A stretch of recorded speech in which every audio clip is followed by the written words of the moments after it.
Cedo la palabra a continuación al magíster Juan Carlos Pasco. Bueno, buenas noches con todos y todas, gracias por estar acá y lo primero es agradecer a Hilberto por la invitación. Yo les voy a cambiar un poco la dinámica. Mi labor acá es sustentar por qué apareció la necesidad de ubicar a la gestión del conocimiento como uno de los pilares de la política nacional de modernización de la gestión pública. Lo que vemos acá resume un poco el proceso de construcción y solo para... me voy a tomar el tiempo para ser prudente, podríamos hablar bastantes cosas. Lo que buscamos aquí es detallar, resumir un proceso de construcción de una política pública que surge ante la necesidad de plantear metas claras para las entidades del Estado en un plazo determinado, en tanto, aun cuando han habido muy buenos avances en el tiempo, en los distintos periodos de gobierno, veíamos que no había surgido, como es efectivo, una política que nos diga, más allá de la ley de modernización, que nos diga como modernización, que entendemos hacia dónde vamos y cómo ponemos el cambio y el resultado primero en las entidades públicas. Habíamos hablado y podríamos hablar mucho sobre qué se había hecho, pero lo que queríamos plantear es cómo podemos avanzar más allá de un grupo, un periodo, un espacio, porque claramente, y si están en la función pública se dan rápida cuenta, dependemos mucho de los espacios políticos, de las ventanas de oportunidad que fueron mencionadas, dependemos mucho de la visión o no que tengan los decisores en el momento y no necesariamente logramos plantear una ruta clara, validada y participante por el conjunto de entidades. Y eso en la realidad es un problema. Entonces, volviendo al proceso de construcción, esto obviamente surge de un proceso de conocimiento previo.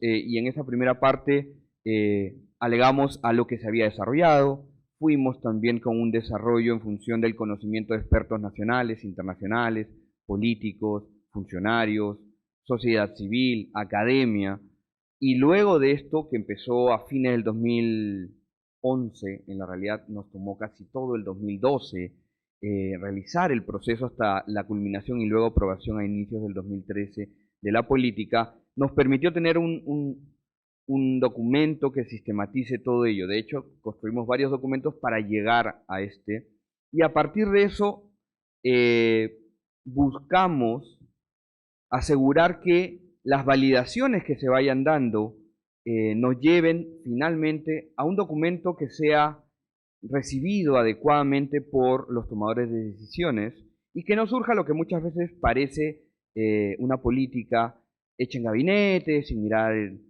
la realidad, sin consultar a los expertos, o sin consultar sin conocer supuestamente lo que sucede. Y ello nos llevó a generar un grupo de trabajo con principalmente representantes de los sistemas administrativos del país, pero que luego nos llevó a hacer unos lineamientos de política, nos llevó luego a compartirlos en un seminario internacional, Valgan Verdades. Cuando lo planteamos, teníamos la buena intención de decir, bueno, con el seminario va a ser como el pedestal para poner la política y que todos la conozcan. La realidad, como siempre, supera lo que uno a veces plantea, y sí nos sirvió muchísimo para compartirla, para recibir experiencias, para transmitir conocimientos, para recibir también mucho de ello, y luego ya pasó un proceso mucho más de ajustes administrativos, normativos, y el proceso regular de aprobación de decreto supremo. En ese lapso y durante todo ese año, entre las consultas, discusiones, validaciones, es que surge justamente la necesidad que uno de los pilares en el enfoque, primero que todo teníamos un marco que nos pusimos, es una posición, pueden haber varias, y es que el enfoque de gestión por resultados era como nuestro orientador general. Porque obviamente, más allá de decirlo y decir, no, es que el ciudadano es el centro de todo esto, deberíamos saber, pusimos efectivamente al ciudadano y comenzamos a pensar en función de él cómo trabajar este tema, y también siguiendo ciertas experiencias nacionales e internacionales. Pero en el punto de gestión del conocimiento, que es lo que me toca, nos damos cuenta de y aquí lo que voy a ir comentando son problemas, finalmente problemas que fuimos relevando en los espacios, en las discusiones, en las experiencias, y que luego justamente a partir de eso dijimos, bueno, hay que ir hacia estos temas o hay que asegurar que esto no pase desapercibido. Y uno, cantadísimo, alta rotación de personal en las entidades públicas, lo que conlleva, como decimos acá, pérdida de conocimiento y constante reconstrucción de la misma. Los que estamos en la función pública nos damos cuenta, muy a nuestro pesar, que vemos pasar equipos. Es más, si ya nos ponemos en casuística ahí, tomando, probablemente deberíamos trabajar algún caso ahí con los casólogos, ¿no? Nuevos términos que van apareciendo algún día en la RAE. El punto es que hemos encontrado casos hasta donde, por ejemplo, en un municipio, por citar algo, pero no vamos a poner nombres, se va el gerente, no solo se va el equipo que él llevó, sino se va todo lo que ellos construyeron y de verdad, literalmente todo, hasta el expediente físico, más allá que eso sea ilegal, lo que termina influyendo es en una pérdida total del conocimiento generado y luego nos va a llevar, obviamente, a curvas de aprendizaje para los nuevos equipos, y es todo un ciclo que nos va demorando demasiado, ¿no? Ahí eso es cuando hablo de la reconstrucción del conocimiento. En tanto lo podamos reconstruir, hay cosas que nunca se van a recuperar. Luego, algo que salió, y a buena hora que los ejemplos de Sindermin, por ejemplo, ¿no? Podíamos partir de culturas institucionales que no impulsan o no incentivan espacios de apertura al interno de las organizaciones para compartir y acceder al conocimiento y las prácticas que generan mayor valor público. Sindermin plantea un ejemplo de lo inverso a lo que estoy diciendo yo, pero probablemente, y muy a nuestro pesar, todavía las prácticas de Sindermin no son el común denominador en el Estado, muy por el contrario.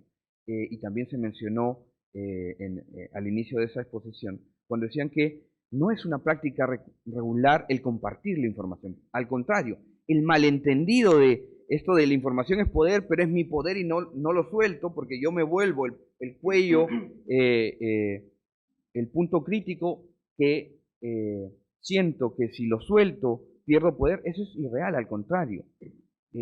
La co-creación de conocimiento y el compartir conocimiento te da más valor, te da más poder para influenciar, para generar cambios en la gestión.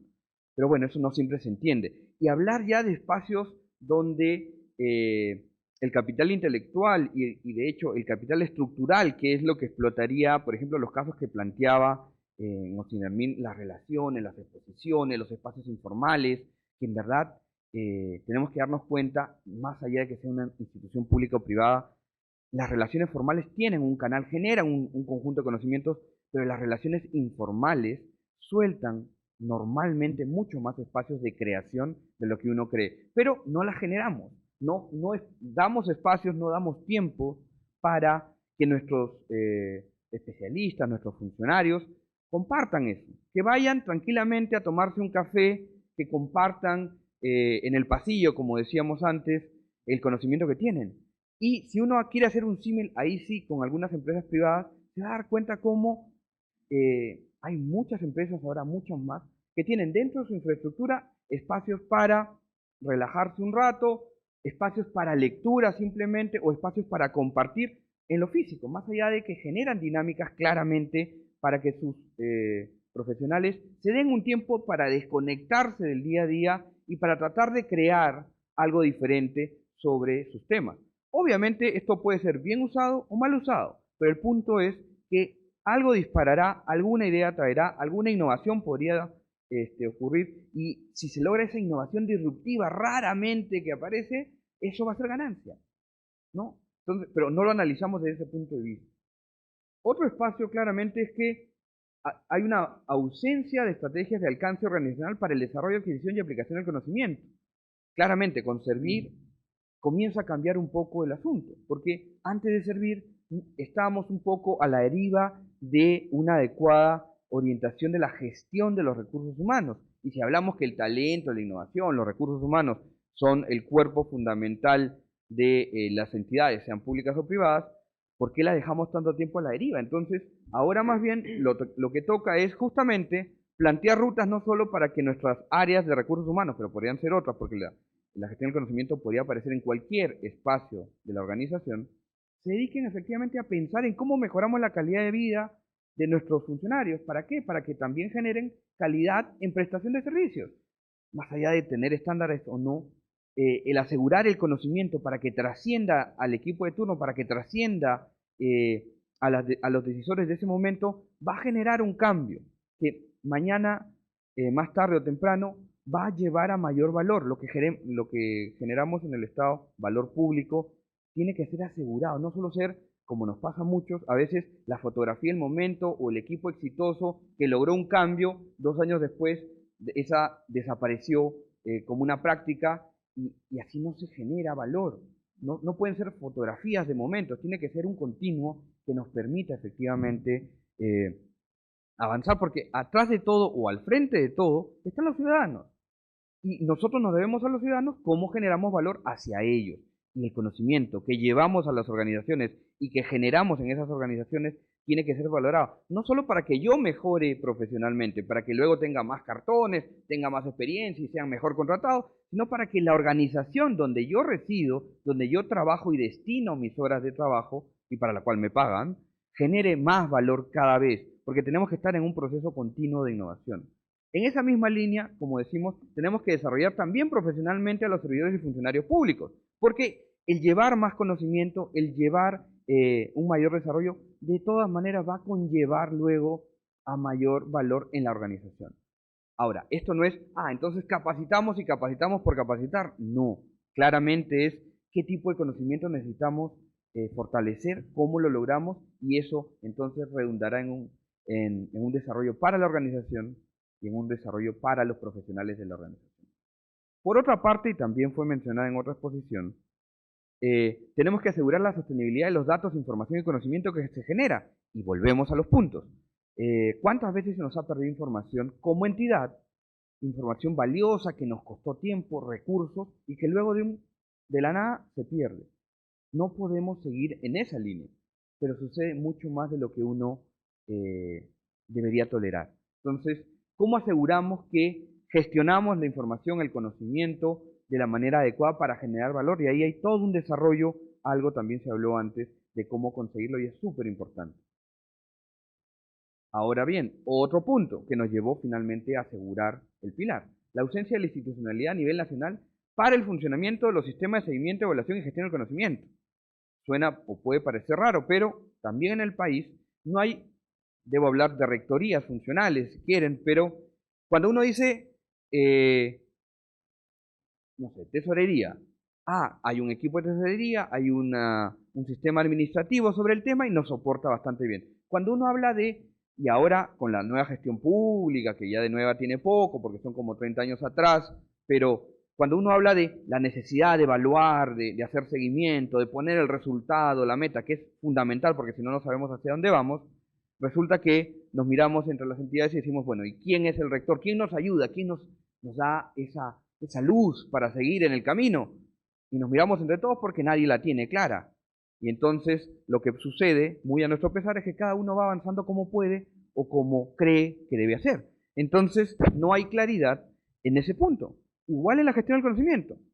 Por ejemplo, ahí desde la Secretaría de Gestión Pública veíamos cómo, ¿y quién es el rector? O quién, más allá de hablar de quién es el padre de la criatura, es quién va a ayudar a las entidades a avanzar en este tema. Y nos veíamos a servir y decíamos, bueno, es compartido, quienes otros juegan un rol acá, y hasta ahora, de cierta manera, no hemos logrado asegurar eso. Eso que puede sonar menor, en la realidad es una piedra de toque si queremos luego tener, en el Estado muchas veces nos llevamos por directivas, normativas, protocolos, lineamientos, decretos, etcétera, etcétera. Bueno, ¿quién nos dice más o menos cómo avanzar? Avanzamos primero por la sistematización, avanzamos primero por el enfoque de buenas prácticas, avanzamos primero por dónde, cómo, no está tan claro. Eso nos lleva obviamente a que no podemos asegurar necesariamente una adecuada gestión de los sistemas de información y el conocimiento. No estoy hablando solamente de las TIC. Las TIC tienen sus rectores, ahí veo algunos amigos que han pasado por ese equipo rector, pero el punto es acá hablamos de sistemas de información y de gestión de la información y de gestión del conocimiento. ¿Quién nos asegura y nos da la pauta, o por lo menos qué equipo de alguna manera nos dice por dónde ir? Como Estado no está tan claro. O ¿cómo aseguramos un sistema de recojo, de transferencia de buenas prácticas para asegurar que las lecciones aprendidas de la propia experiencia se registran evitando repetición de los mismos errores o búsqueda de soluciones a problemas que ya tienen solución en la realidad? Y a veces nos sucede tanto que asusta. No, esta es la solución. Oiga, eso lo vimos hace como 2 gestiones atrás. ¿Y dónde estaba? Ah, bueno, es que luego se perdió la información o el equipo se fue y se acabó el asunto. Entonces, el Estado no puede darse ese lujo. Y allí la gestión de la información, el posicionamiento de la misma, el asegurar que hayan repositorios, que haya gente que la conoce, que sabe dónde está, que puede efectivamente recrear este tema, sería fundamental. Allí ya creo que nos han dado buenos ejemplos y es muy importante avanzar más allá. Pero la buena práctica por la buena práctica tampoco, porque es muy bonito, sí, nos llevamos un premio, nos llevamos un cartoncito, qué genial, pero nuevamente, el punto no es la buena práctica, el punto es que se use esa buena práctica, que la conozcan más allá del equipo que la propuso, y que luego se le haga el seguimiento, ¿no? Porque si la buena práctica, nuevamente, es para la foto, no nos sirve. Como Estado no generamos valor allí. La idea, y esa es una de las cosas que dejamos en su momento, sí, efectivamente, por ejemplo, para nosotros, aunque no era lo mejor, sí veíamos que tener un espacio como un portal para generar buenas prácticas o almacenar buenas prácticas y gestionarlas y todo esto era súper importante. Y se construyó algo que sigue en un beta perdido por allí porque las nuevas gestiones todavía, bueno, la actual, yo no puedo hablar por la actual porque la actual creo que está haciendo muchas cosas, pero hubieron algunos mesecillos por allí un poco perdidos en el espacio donde decayó el proceso. Finalmente, ¿esto a qué nos lleva? Pérdida de tiempo, ineficiencia en la gestión de recursos humanos y financieros. Esto afecta a la gestión de la entidad y, sobre todo, no asegura la generación de resultados de cara al ciudadano, que es lo que finalmente buscamos. Entonces, en vez de perder tiempo, recursos y frustraciones, muchas, de los que estamos en la función pública, finalmente estamos cada vez con más capacidad para evitar la frustración ante avances no tan necesarios como los que esperamos. Pero bueno, cosas por el estilo, como las que hemos planteado, y podríamos seguir hablando, pero hay un plazo, y estoy casi por vencer ese plazo, nos llevó a decir uno de los pilares. De hecho, si vemos acá, el último pilar es justamente el sistema de información, seguimiento, evaluación y gestión del conocimiento. Y el punto es bien, solo para cerrar la idea, es bastante lógico. Si hablamos de una gestión por resultados, todo parte de objetivos claros, de metas claras que logren cubrir efectivamente la razón de ser de la entidad. Y allí aparecen las políticas públicas, los planes estratégicos operativos que nos tienen que direccionar adecuadamente.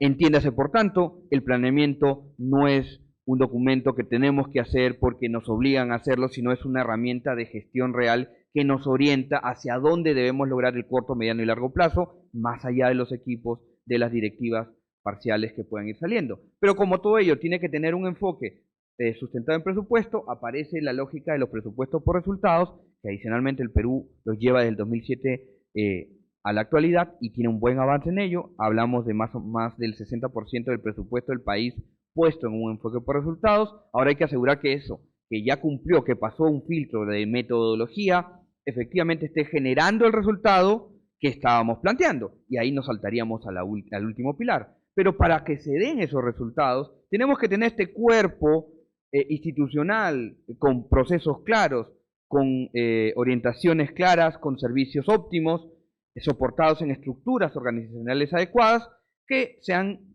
justamente sustentadas en ¿qué? En nuestro cuerpo de un servicio civil meritocrático que bastante bien planteó Jano, y eso, que es fundamental, tiene que luego ser verificable a través de sistemas de información, de monitoreo, de gestión del conocimiento, y si eso se logra, vamos seguramente a estar avanzando, cosa que además, y ahí vemos los 3 ejes transversales, un gobierno abierto que nos dé transparencia, que nos dé participación, que comience a generar espacios de participación. El gobierno electrónico como uso intensivo de tecnologías que el Estado necesita tanto y buen orientado, y esta articulación interinstitucional para que entre los niveles de gobierno hagamos las cosas como debemos hacer y no nos dupliquemos o suplantemos acciones de otros. Entonces, solo para terminar, el sistema de seguimiento, evaluación y gestión del conocimiento surge como este pilar bastante más novedoso que el resto, y lo cual lleva o conlleva a un reto muy grande, porque podemos decir la importancia del tema, podemos seguir planteando casos, pero mientras no lo logremos llevar a la médula de la gestión pública, muy poco vamos a avanzar, y allí sí tenemos un gran reto, porque adicionalmente la gestión del conocimiento a nivel del ámbito público, a nivel de Latinoamérica, está todavía en pañales. Entonces podríamos ser ejemplos, casos, ¿no? Donde demostremos que esto genera valor, porque claramente genera valor, pero está todavía muy poco discutido, cuando en la realidad debería estar bastante más desarrollado de lo que quisiéramos, de lo que tenemos ahora. Pero bueno, lo dejo acá y podemos seguir viéndolo en las preguntas y demás. Muchas gracias.